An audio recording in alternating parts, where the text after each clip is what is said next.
go. Hello everyone and welcome to the first part of series 4.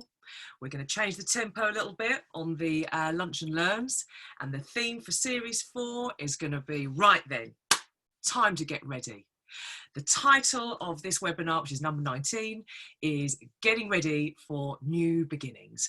And what I really hope is that the content that personally I have found really helpful and inspiring and motivating, that this gives you some snippets of ideas for yourself to pass on to your teams, and the power that some great theories and frameworks can have in terms of getting our head in gear and taking advantage of all that is potential ahead of us.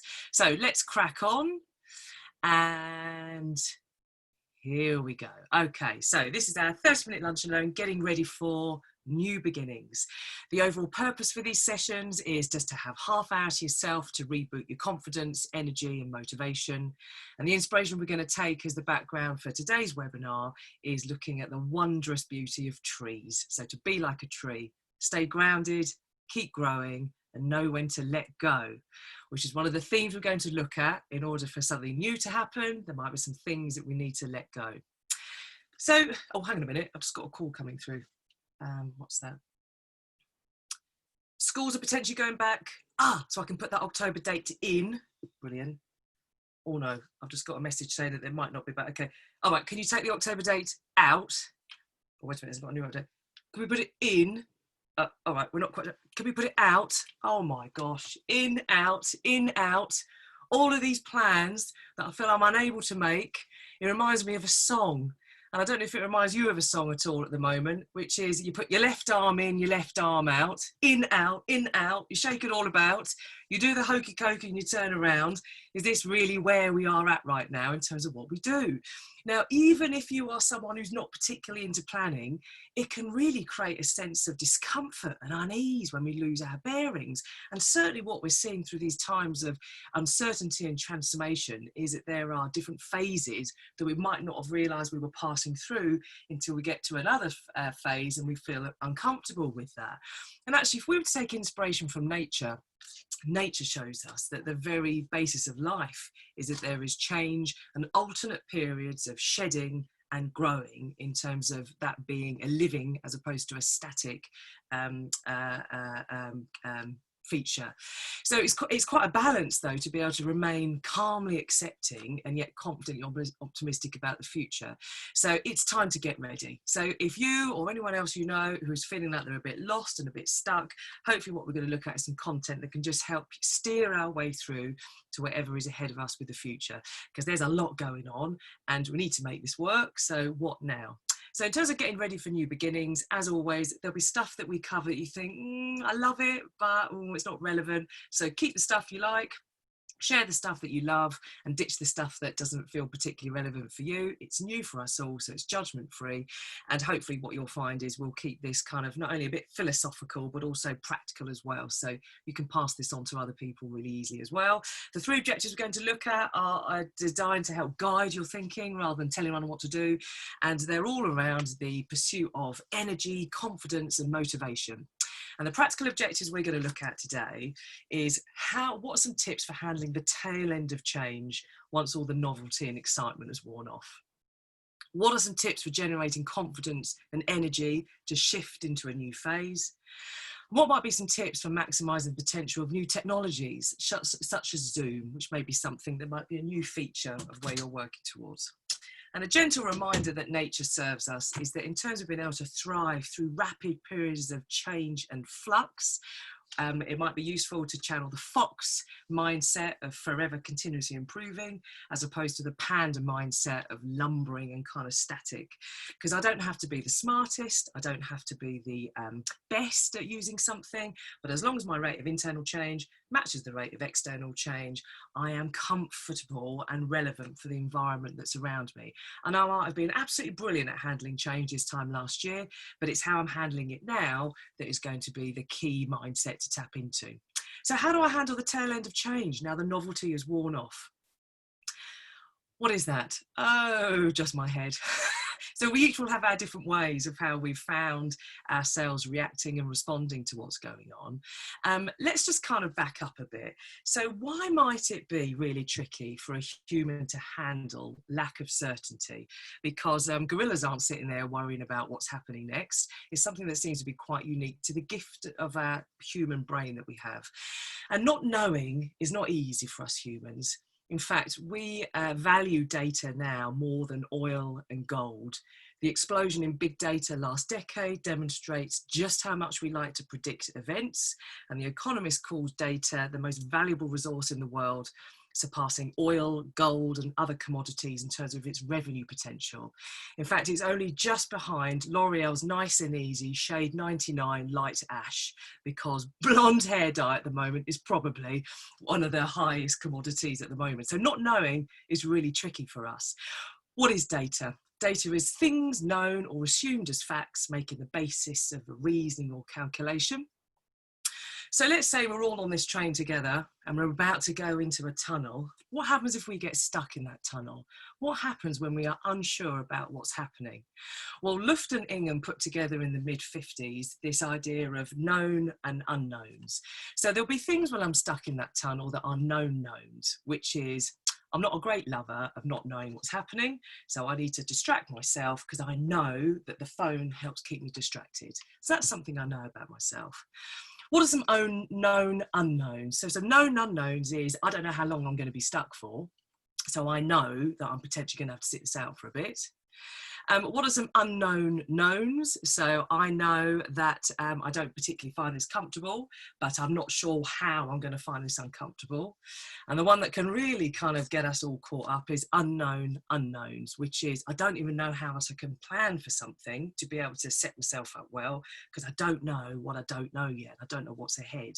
And actually, when they've done some research on people being stuck in train tunnels, not knowing is actually the bit that creates more anxiety as compared to the driver getting over the phone and saying, right, I'm in touch and I'll let you know every 5 minutes. That's far less stressful than being stuck not knowing what you don't know.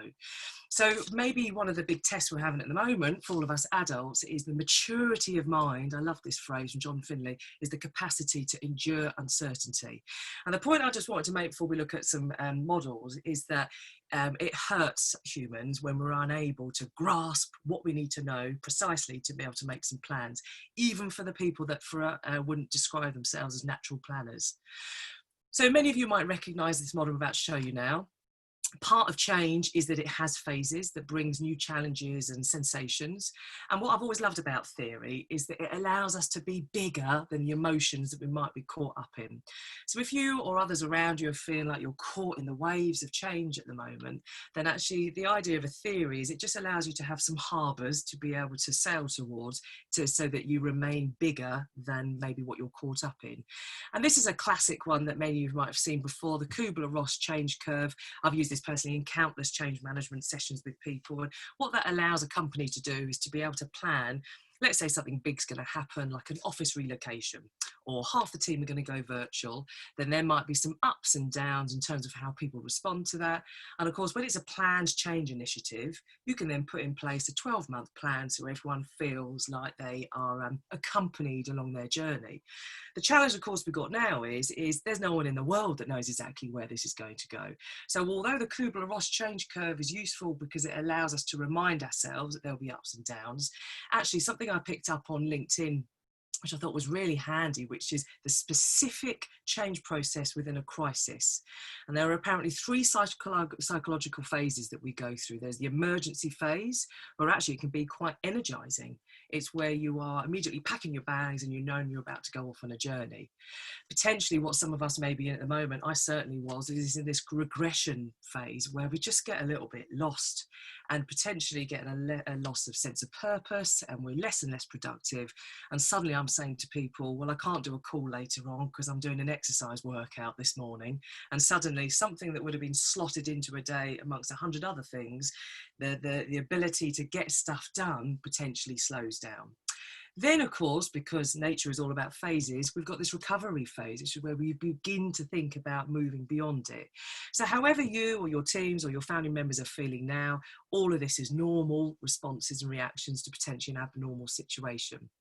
So what might that mean then in terms of change?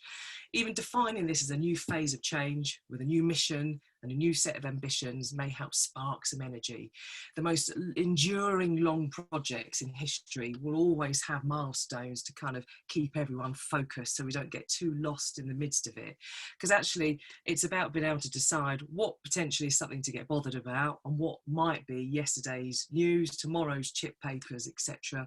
And actually even on something as long and enduring as the recent space mission, where for years they've been planning this, there'll be set milestones in order to ensure that people don't get too lost and despondent and get less and less productive in those phases.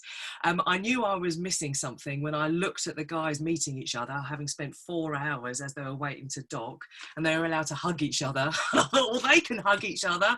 And so that's when I thought at this point, maybe I'm needing to switch my mindset about this, because I'm watching one of the most exciting space achievements ever, and I'm thinking to myself, well, why can they hug and I can't? And that's when I thought, I think it might be time to change my mindset.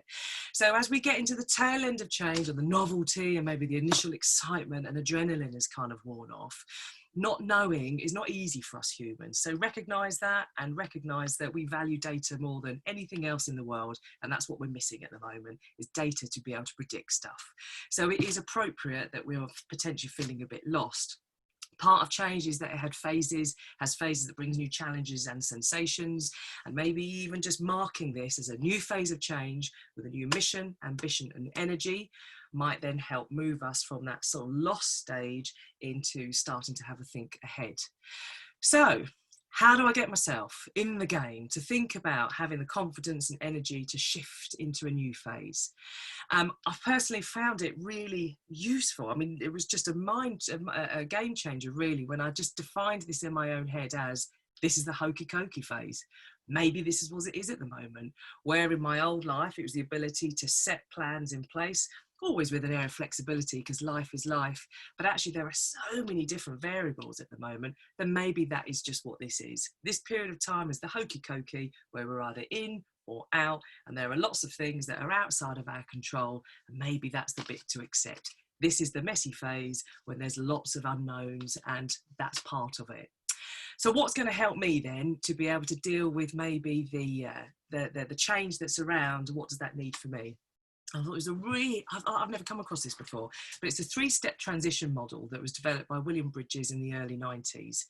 And what it does is it defines the difference between change and transition. So change is what is happening outside, but transition is the inside job. It's what's going on inside us as individuals and teams to keep empowered and moving with change. And the way the model looks like this, you've got productivity on the left-hand side. So that's basically what I'm able to get done. And along then the x-axis, you've got the time. And so you'll have this kind of initial, just like that bit, the handwritten thing with the first stage, we've got this kind of initial period of energy almost around the endings. And then it all sinks a little bit, where there's lots of various emotions that you might recognize there. And we'll talk about more the 3 zones in a sec. And then you would come on out to this kind of new beginning that then takes us on a different higher path. And the key things that stuck out for me that I found really useful, and that hopefully you might find useful to help you and your teams through all of this, is change is actually quite fast. Just think how rapidly everything changed however many months ago. And transition is slower.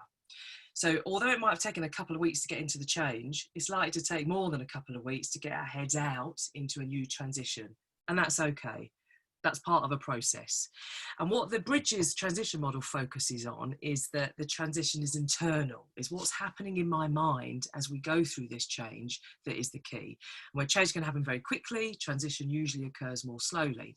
And there are these 3 stages of transition people go through when we experience this transition. These are the ending, losing and letting go phase. The neutral zone, which is that bit in the middle, and then the new beginning. And so if you imagine this is almost like an arrow upwards, we're going to break this down a little bit to see what might that mean kind of practically. And if you haven't come across it before, I hadn't. It's really interesting as a model that potentially might be more useful and relevant now as we're all kind of in this together. I think it's used a lot for people that are going through career transitions. So let's break this down a little bit. So what might be a symbolic act that marks the transition from one phase to another? Otherwise we get stuck in the winter. And us humans were not designed to hibernate. That's not the way that our bodies are made. We're designed to be up and out every day and doing something. And let's say we want to move from this ending to a neutral zone. What might that be? And my lovely colleague Debs was talking about the Friends final episode. And apparently they shot a number of different versions of the ending and got audience feedback. And the audience just were unable to let go of the Friends idea. You know, I mean, it was such a core part of, you know, American identity at that point. And really struggled to let go, and you know, everyone sort of baying for a reunion, etc., etc. But the makers of the show knew that absolutely this needed to be the end. So one of the endings they shot was the symbolic scene of keys left on the side. That was it, and that was the key to it being a symbolic act. That was, no, that time is done. That time is behind us. That is an ending, which allows then us all to move into a new neutral zone. So how do we get from that neutral to the start? Well, first off, we might be having to think about, what might I be hoarding? What might I need to let go, actually, because it's going to be really cumbersome to move on forward to a new start if I haven't got any space around me? Could it be time for a spring clean? Will I actually need my old paperwork, office admin, old schedules and plans, logoed items and merchandise from maybe what I was doing before? If it's highly unlikely that I'm ever going to be using all of those spare handouts with certain logos on, do I need to hold on to that? Will I actually be using that in the future? And the more I have that dragging me down, the more stuff that requires, more energy it requires to move on to a new start. So what might be a symbolic act of clearing out some stuff that potentially you might be holding on to and hoarding, which is going to get in the way of being able to lighten this neutral zone where potentially we can sink and slump a bit and get a bit of energy?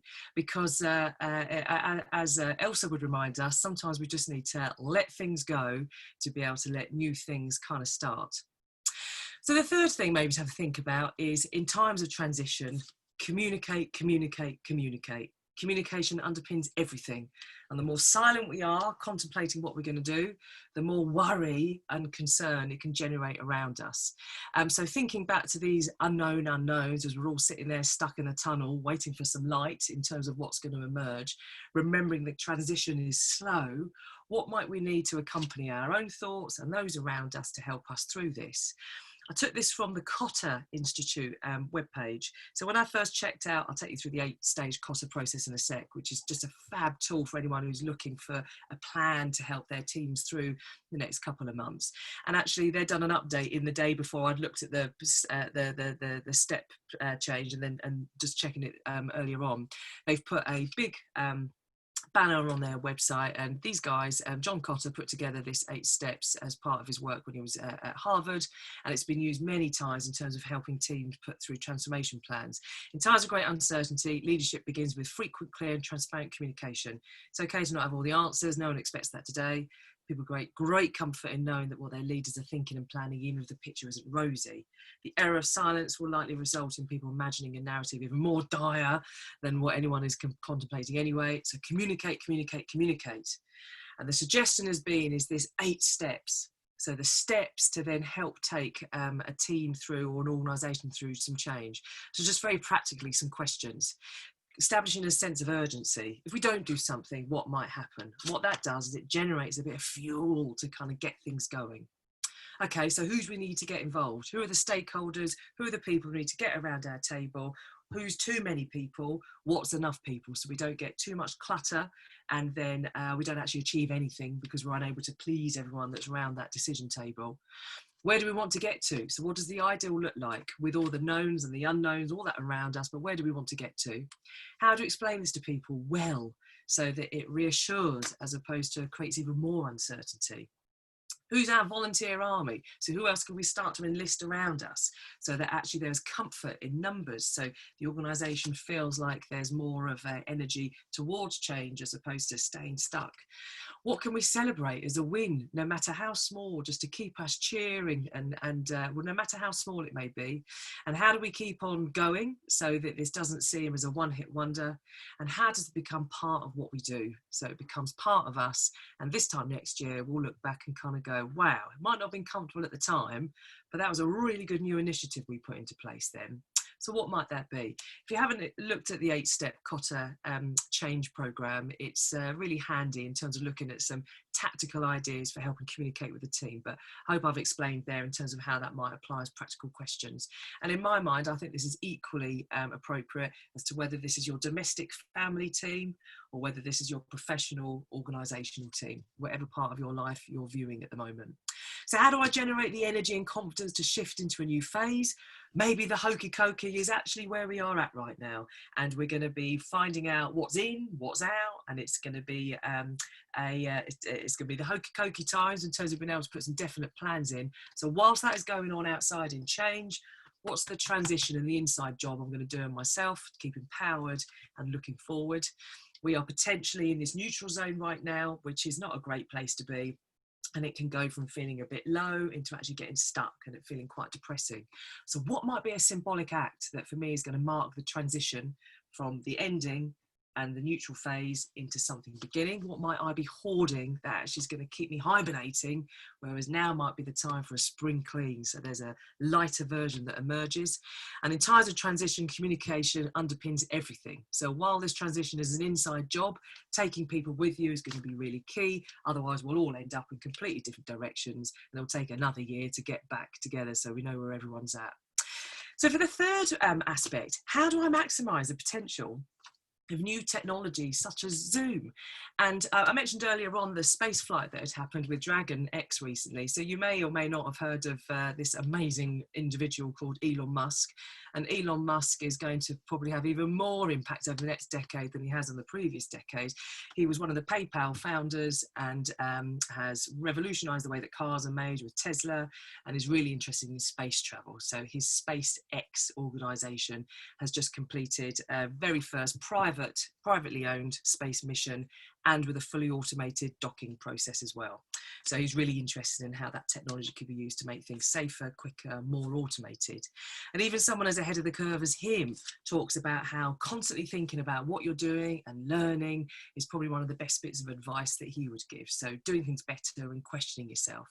So I guess this is an opportunity X amount of months in to think, well, how successfully am I using technology at the moment? Where might I think there's some opportunities where I could help it take me further? And just to kind of back up the truck a little bit and have a think about technology at large, I've been interested in this for a while because I think it's such a fascinating area.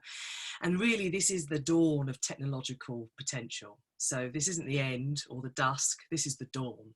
So it's up to us as the adults now to think, well, what's the legacy that we want to leave behind? Because Moore's law, which was put together by Professor Moore in the 1960s, has come to fruition, which is each year, the amount of data able to be processed has doubled at half the cost year on year. So even in my little phone here, there's more processing power than it was to put the first space flight up, and the size as well has just kind of gone down and down and down and down and down. And this cost is what, £30 a month to give me more processing power than it took the whole of NASA and however many billions of pounds at the time to be able to get a flight up there. So Moore's law has come true. Now let's just have a look at this startling picture. So it was only 600 years ago that we were able to tell stories that existed beyond a cave painting and beyond talking within a family unit. So the printing press 600 years ago. It then took us about another 200 years to get some irrefutable data that there was somewhere other than planet Earth. So we had a solar system or whatever around us. And then it took another couple of 100 years to enable us to transport humans beyond the need to set up camp every day. So of course we then started to see some geographical changes in terms of who lived where. And then we can just see this kind of exponential effect, they call it, of each year the inventions that are coming out that are based on using data double in terms of what it's able to do at half the cost. So here we are now, the line around about here, and look at potentially all of that is potentially ahead of us in terms of driverless cars, automated space flights, even being able to sell that as a commodity. So really what we're looking at here is there's going to be way more ahead. And whether technology is something that enables us to be more human, or whether it's something there's a huge backlash against, there certainly is a lot of data being collected right now in terms of human behaviour. And so I wonder where that's going to kind of take us. So whether you feel like you're a techie person or not, being able to kind of view technology as a surfboard springboard to ride upon rather than a racetrack to race against, then there are definitely some really interesting opportunities ahead of us. What might your technological potential be in terms of working towards a vision that is going to help you have a new start? So what might that then mean? I guess one of the things that we're picking up is being mindful of how 2D communication, virtual communication, is used to help people transition. So how might I apply some of the learning that I'm already picking up about the different benefits and flaws of using virtual communication for maybe what might be some pretty hefty conversations? One of the things certainly that I'm yearning for is a goodbye party for some of the people with whom have transitioned out of an organisation with whom we worked with closely for years. So some of those goodbyes are having to happen virtual, whereas typically you would have gone to a pub and have had that kind of congregation together. So some considerations about how to do those goodbyes well and how to help people transition, yourself and others. Unlike IRL, in real life, it's tricky to warp time once it's started. So timing, the concept of time, is different in virtual as opposed to real world. So what have you discovered about that? There's actually more emphasis on how a meeting starts because it's the only shared first impression. Unlike in real life, we all walk into a room together and it's a shared first impression. Actually, how I start is the only shared first impression we have. Time is much less forgiving when everyone is facing their clock and able to see how much time either has elapsed or is to go. So time just feels different when you're online. The ability to lurk or loaf, so to doss about or not be present, is easier in a virtual environment. I know many people that are getting the skill of looking like they're concentrating, but they're doing some emails on the side. So that can impact the nerves of how someone lands a message. What we found useful is this 2-to-1 rule for adjusting timings. So something in real life that might have had 3 hours put aside, potentially 90 minutes would be the time frame to have for something in 2D. So to see how that algorithm works for you, and that might help put some things together, but a 3-hour meeting online feels a lot more tedious and a lot more tiring than a 3-hour face-to-face. Because without the physical cues, everyone's got to be much more intentional with their language. So if I'm about to change the mood by delivering quite a somber message, I've really got to work at holding that emotion and being able to communicate it, maybe more than if we were all in a room together. How might I plan the background to ensure it's appropriate and sensitive to the conversation purpose? If I've got some quite sassy posters behind me, that might then influence the how sensitive I'm able to be if we're about to have a bit of a big conversation. So we've called this idea of like a cognitive corridor. So the audience, I mentioned this on a previous workshop, but an audience may need a shift to be able to get into the mode of maybe what might be a bit of a communication session that's helping the team transition. So what might you do to just create a cognitive corridor, we called it, which is 5 minutes at the start to just get everyone to focus, and a check-in would be a really easy way to do that. So how's everyone doing? And it could be something like a scale of 1 to 10, or you could do that with your fingers. We've done that a couple of times, and it's just to get people into the mode, to switch from whatever they've been doing before to be able to fully concentrate. And just random as this sounds, sticking eyes around the webcam has really helped me to be able to attract away from looking at the screen, looking at the slides, and actually looking at the audience. So this is definitely something I've been trying to learn, which is about how actually to engage directly with the audience if having a one-to-one. So sticking little googly eyes around the webcam has helped me then sort of keep on looking up.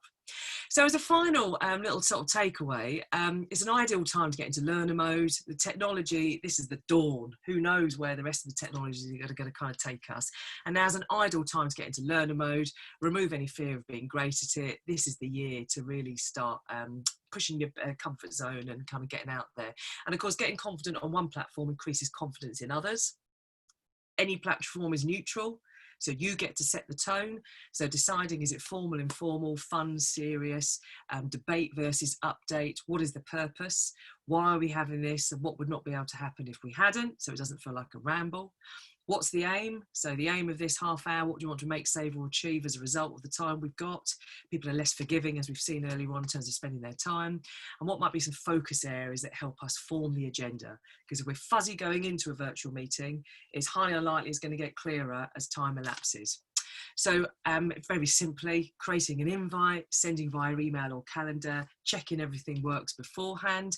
For any of you who've been following me for a while, I always check that the share screen works, because it's not until, like what happened with this one here, you realise that one of the slides has mysteriously been deleted and you need to quickly sort it out. Checking the settings are right from you. Personally, I think having a breakout room and a weight room function, the weight room function especially, is great, because it means you can just check your background before everyone else joins live. And the breakout room functionality on Zoom is really simple, and wow, it's fantastic. So if we were to have a longer time and wanted to make this more interactive, you could split the room into 2 smaller rooms. And if you haven't explored it, it's really simple. You can't break it, and it's a great function to use. Random tip number 1, Zoom smart mirrors your writing. So if you're showing something up and you've got writing on it, to you, it will look backwards, but to everyone else, they'll be able to read it, whereas some of the other platforms don't smart mirror. And avoiding videos, it buffers too much, and that seems to be the same on every platform, because it has to upload and download. So these are some of the things that we've been learning, you know, many years running and writing training sessions, but whew, doing this all via Zoom has been an interesting learning part. And if you're feeling a little bit nervous about it, good, you know you're learning, and this is the year to get into learner mode. People will be very forgiving, because we're all at this new start together. So in terms of wrapping up, let me get back into my share screen.